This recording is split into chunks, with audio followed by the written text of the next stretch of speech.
Well, welcome back, everyone. I'm Ali Uren, and I've got a special guest. Last time we actually did a sort of an offline conversation, and we put it into an article. And Mark decided that he's going to get brave and join me on video today, which I'm very happy with. So I'd like to introduce Marc Lawn. Mark and I have been connected in for quite some time. What I love about Mark's work is he might, always self-deprecating, but smart, funny, gets you to think even on a Friday afternoon when you want to switch off. So, Mark, I'm really excited to have you here. We're going to have a great conversation, far-reaching conversation around strategy, but not as you know it, and probably not as people think they're going to get. So do you want to just set up a little bit about your work, your business, and then we'll get into it? Yeah, absolutely. So lovely to be here. Yes, with a face for radio, decided to go and push the boat out, as they say. We're here.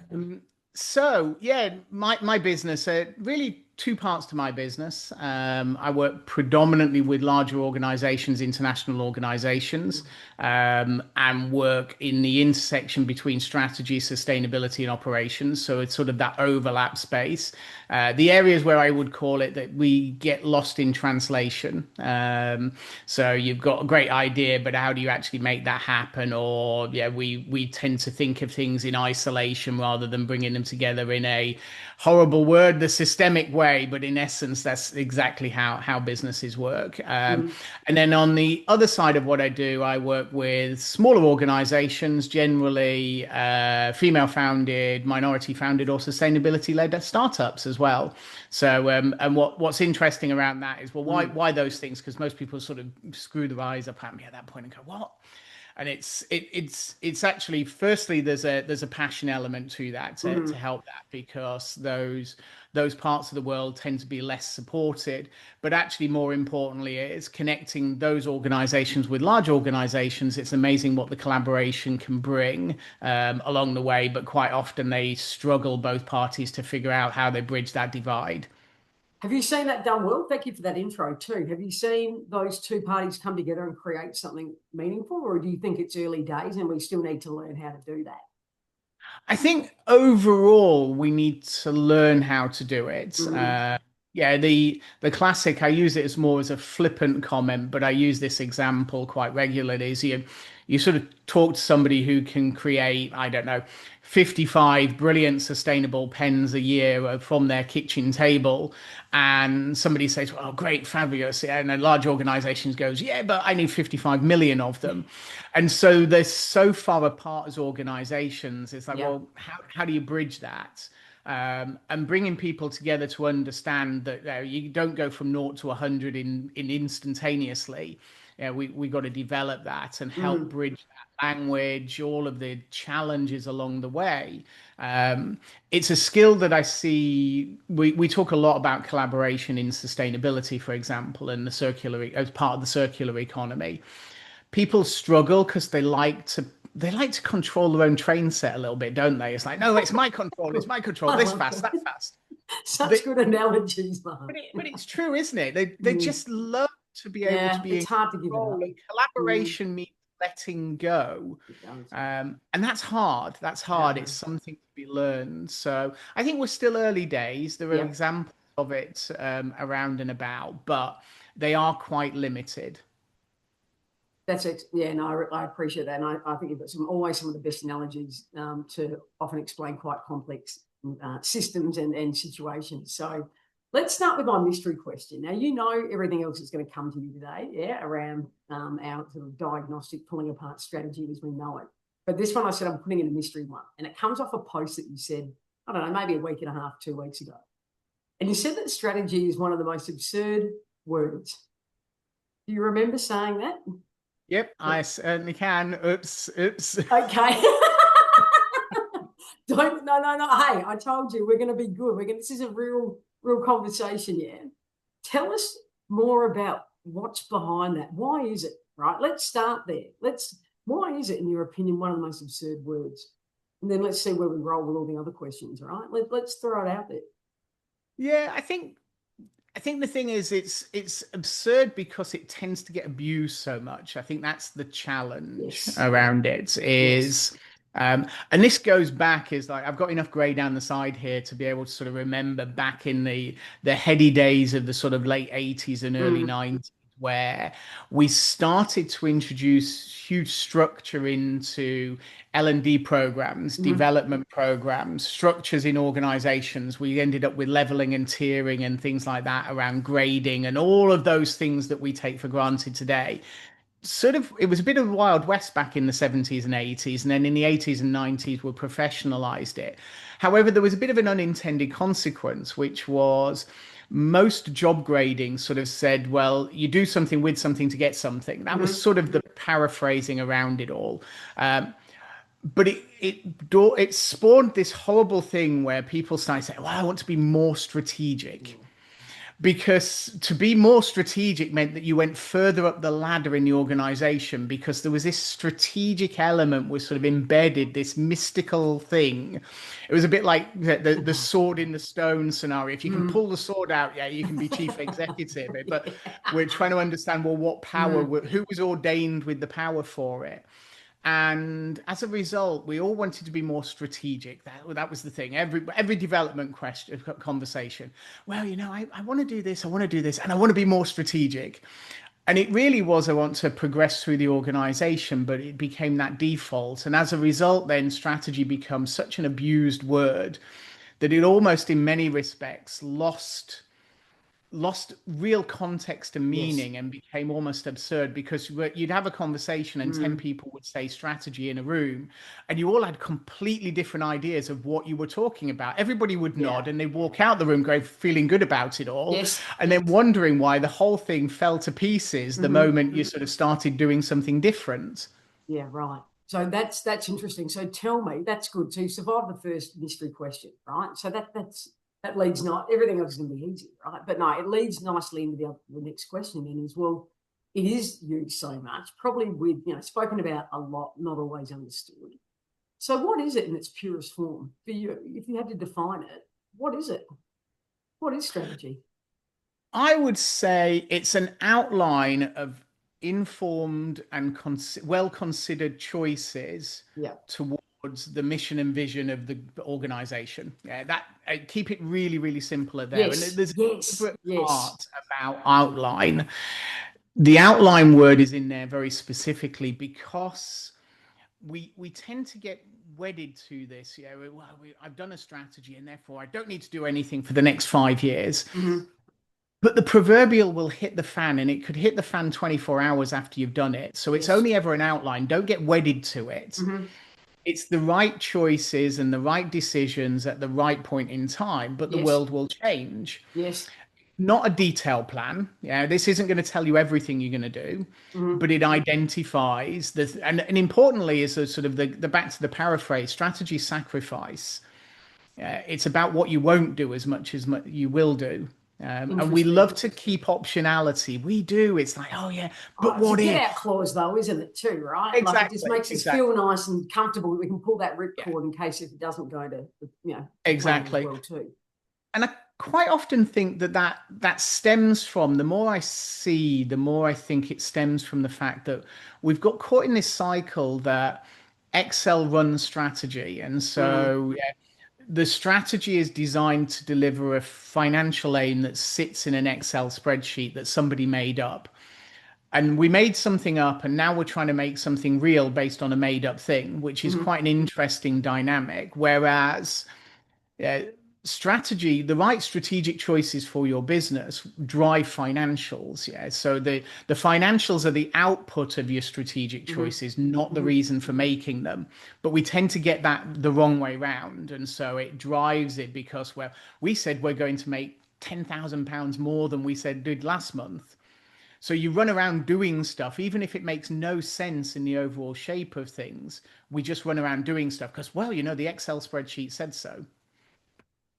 Interesting. So what do you think then? So everyone wants to do strategy, but not every organization is probably well placed to do it either, right? So what type of organizations in your experience, what traits and characteristics, what sort of cultural personality do they have? The ones that can do it well, yeah? What do they look like? What sort of elements do they have about them? How do you identify those types of organizations? Yeah, it's a great question. I think first and foremost is they're able to hold two almost opposing thought processes at the same time. So Mm-hmm. the classic where do I want to be in 5 years, as well as how do I deliver in the next 12 months. Yeah. But Yes. they're able to hold those two things and but recognize that they're interlinked.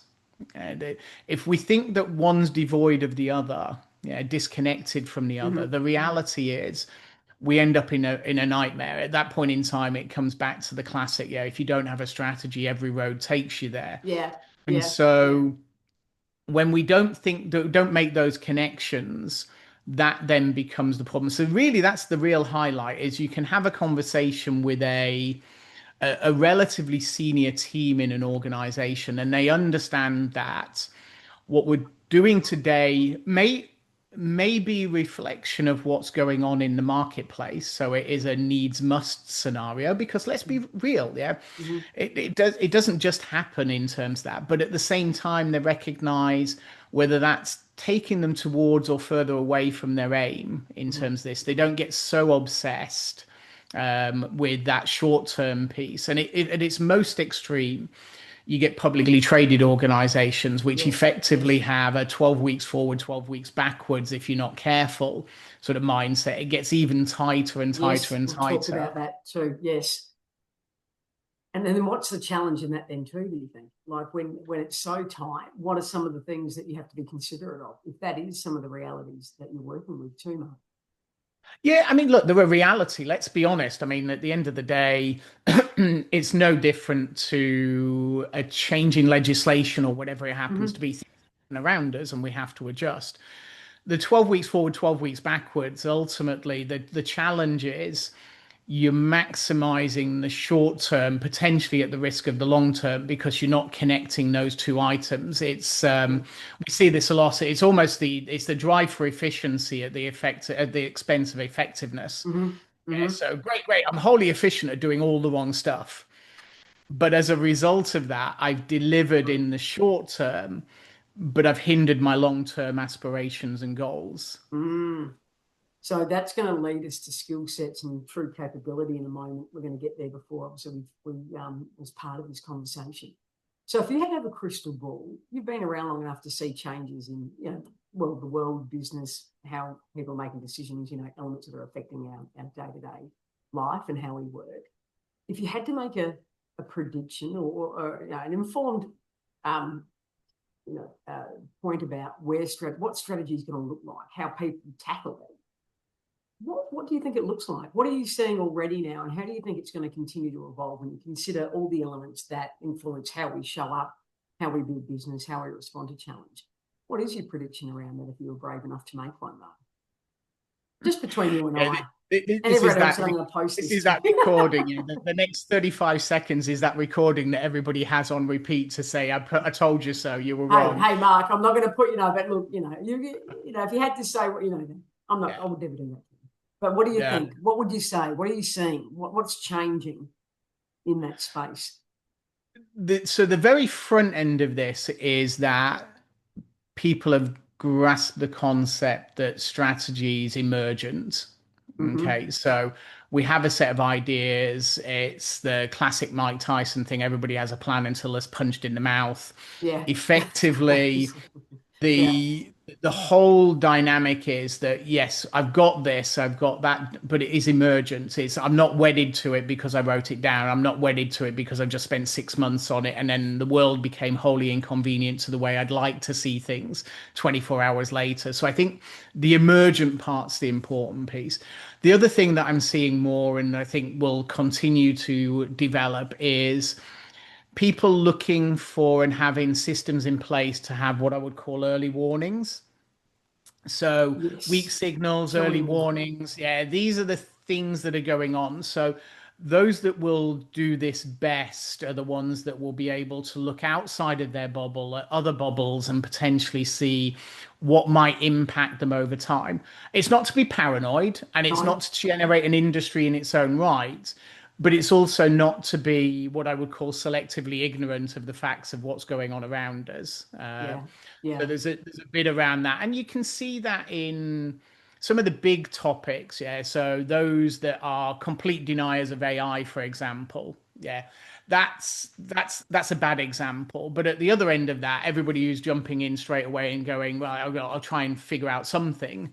Yeah, that's causing mayhem as well. And I know you have Correct. conversations around that AI and how you embed it in the organization as well. And I think those two extremes don't help. And at the moment, what we're seeing is to use that horrible word, the bifurcated world that effectively the majority of people are sat in one of those two camps. The ones that are really making progress are the ones that can balance those two things, Mm-hmm. stand and move forward. So I'd say that'd be the second characteristic. I think the third characteristic is going to be an interesting one because we've spent 40 years desiring specialism in Yes. organizations. Yeah, the L&D functions specifically of off you go. Yeah, we'll create specialists in whatever it happens to be, and we've revered specialism in a world that probably now needs more generalism than ever before. And so, how we, for want of a better phrase, not reverse engineer that, but I'm going to use that phrase. How do we Yes. take that back and give a broader sense? If you think of some of the things we've lost over time, those graduate programs, the apprentice programs, all of those Mm-hmm. things, early stage in career, right? We'll throw you Correct. into sales, we'll throw you into marketing, we'll chuck you into HR, we'll chuck you into finance. As much Great. about what you learn that you don't like about an organization, but more importantly, is you learn how parts of the organization function. Yes. Lots of those things have disappeared now because in this drive back to the efficiency piece, in this drive for efficiency, oh well, why do I want to spend four rotations with somebody in departments they're not going to end up in? Yeah, if you've got a first class honors degree in statistics, we're going to stick you in finance or we're going to stick you in innovation or whatever it happens to be. And we lose that context. It's yeah, the effective part about that is somebody Mm-hmm. being able to understand the broader sense of the organization. Very much so. And I think also too, if we look at when we're removing those programs that are critical to people starting a career, and we hear a lot of that talk in regards to AI, and it's another conversation. Well, where do people launch? Like, how do they actually get in? Like, how are they going to get into organizations too, right? So that, like you said, that context and being able to see that bigger picture and understand their part within that is so critical to joining the dots. Um, Before we go to the next couple of questions, just give me a bit of a quick insight. The time, because I love talking about different ways of looking at threats and gaps and risk, right? And making good, making something, new value from that, right? So, in your opinion, and from your experience, what type of organisations are well placed to really be, see those early warnings, not deny it, but actually, like you said, move proactively on that and use that to help shape that strategic direction and, the way that the business is going to operate? What do they look like? Well, how would you, what sort of commonality do they tend to have? Yeah, so I think it's an interesting question. I think the way I'd characterize it is there's a feel about the organization I love you get fields. around it. And Tell me more look, about that. it's how it's organizations generally come in sort of two flavors when it comes to this. Those that like to take the outside world, yeah, the outside world in, and those that like to take the inside world out. And Mm, so those that like to take the inside world out and it's their view of the world tend to struggle much more because it's sort of the classic Kool-Aid moment. Everybody stacks hands and we all feel good about that, and because it's in our bubble. I remember years ago, sort of in a meeting where I won't disclose who or anything no, else like of that. But I course. remember No. being in a meeting where there was seven people in the room and the conversation was around a new product launch. And this new product it sort of had a technology element to it, and they were quite rightly the people in the room were like really excited about the technology. It's like, oh, this is fantastic! It does this so much better than the technology that's out there. The one fundamental flaw was in the context of that technology, what was being offered, the audience in that marketplace didn't buy what those people were offering.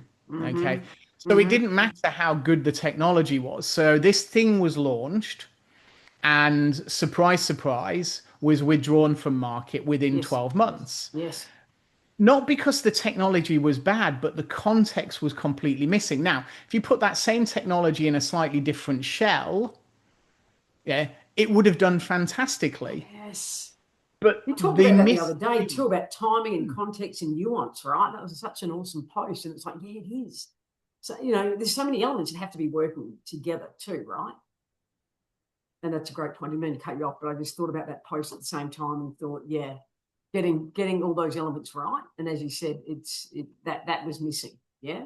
And can you Yeah. link that back to the way in which the strategy or the strategic piece was implemented, designed, facilitated? Was there something in that you think led to going to market when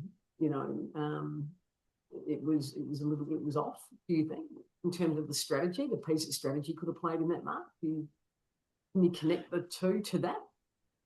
Oh, yeah, yeah, yeah, absolutely. I mean, that's the when if you go all the way back to the strategy, that organization, and I've seen it multiple times Yes. where this happens, is we're seduced by our own brilliance that we ignore other people's capabilities in that sense. That's the way I look at it, is that, oh yeah, yeah, we're so good, and we start to apply Yeah. the warning signals are things like we start to apply our logic to somebody else's decision making. So oh yeah, yeah, yeah. Their strategy will fail because we're better than them at this, whatever this may be. Yeah. But that's assuming that they're trying to achieve the same thing as you in your frame of reference. And we forget Mm-hmm. that so often, is that uh, your skill set's different to my skill set. Even if we were trying to achieve the same thing, we're going to go about it different ways. Very much so.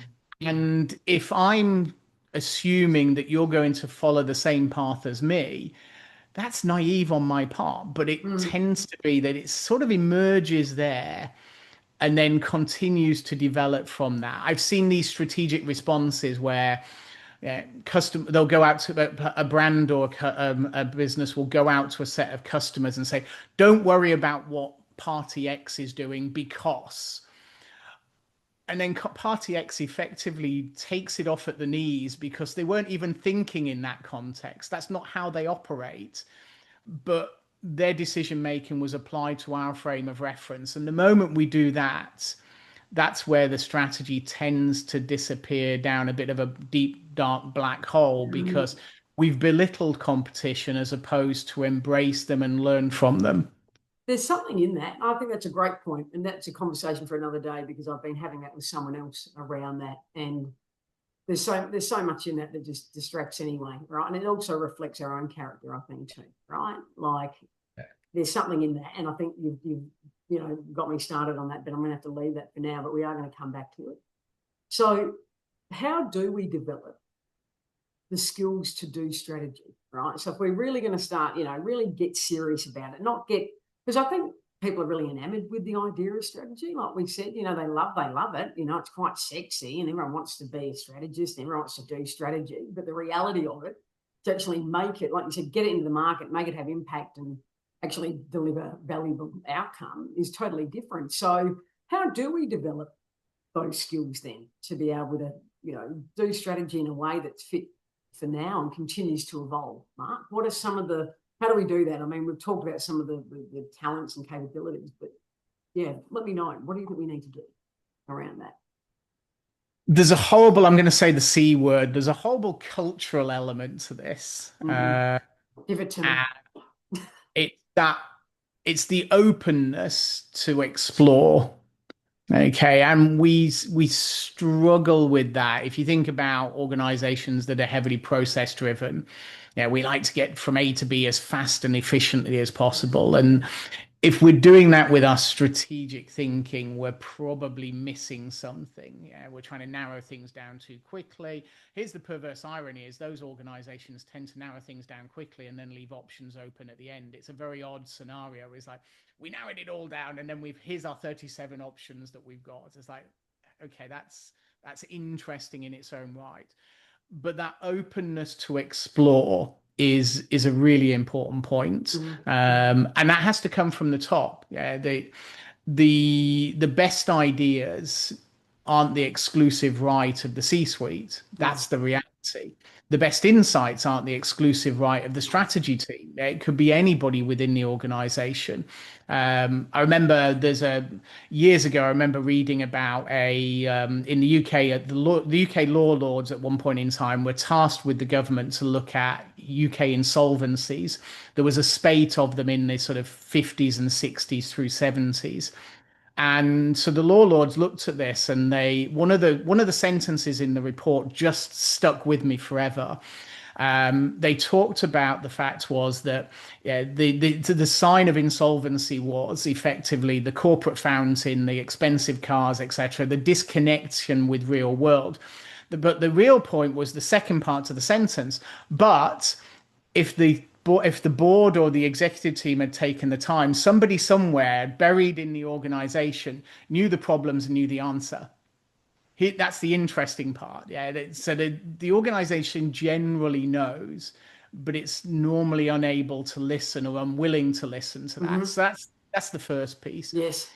The second piece, I think, is bringing together, however inconvenient it is, bringing together a broadly sort of cognitive divergent organizational set of individuals to do this. So it's similar to my post on LinkedIn this morning, is that now that's damned hard to manage.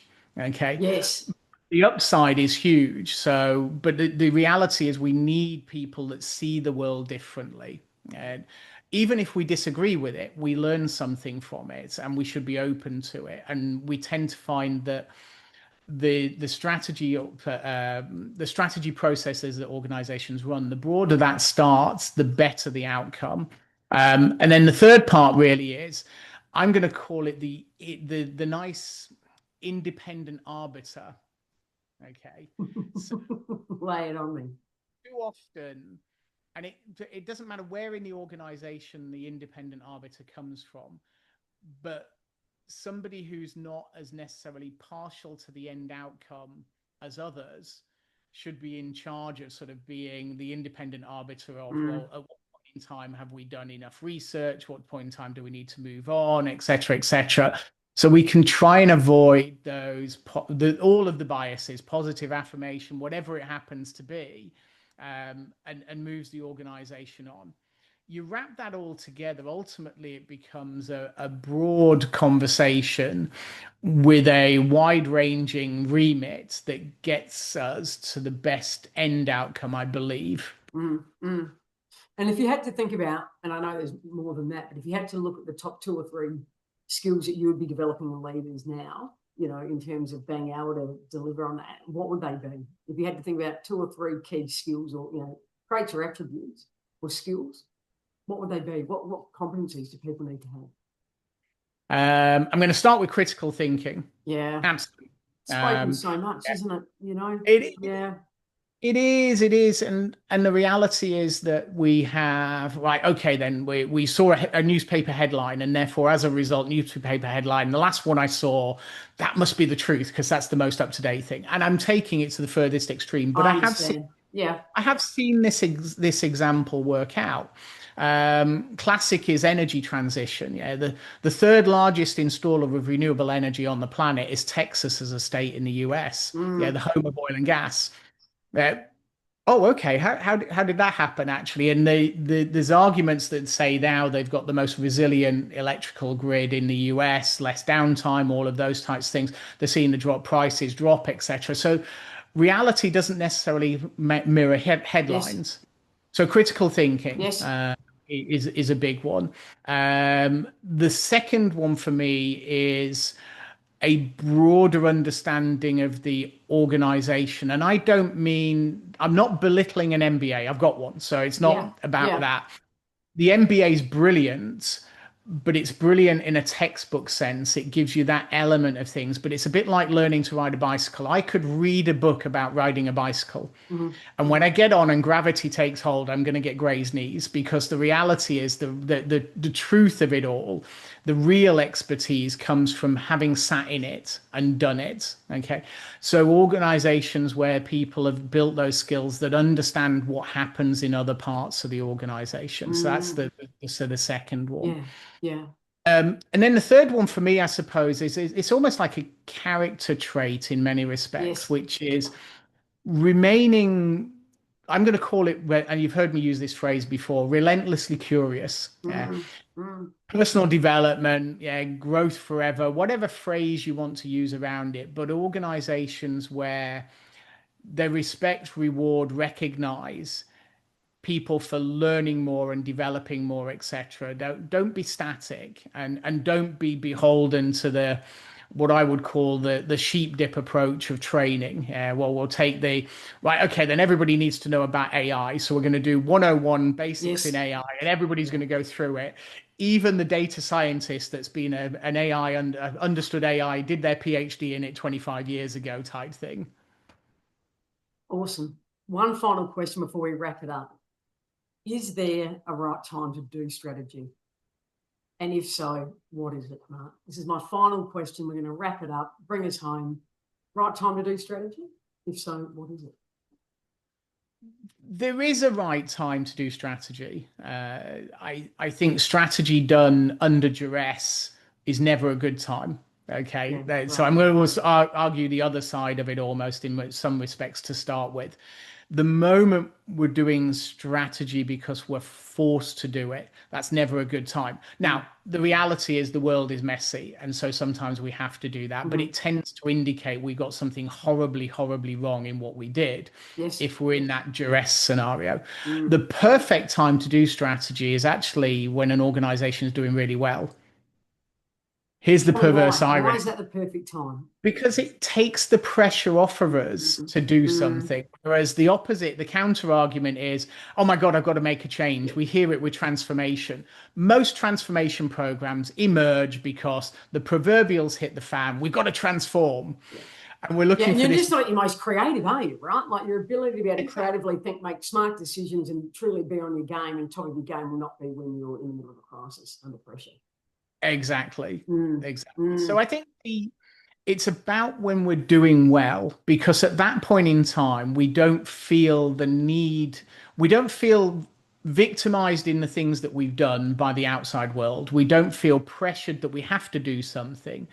So therefore, we can look at things in a much more considered way and make really good informed decisions at that point in time. And if I go back to, yeah, well-informed decisions, conscious choices, all of those types of things, that allows us to be able to do it. So for me, it's always when the organization's doing well is a perfect scenario.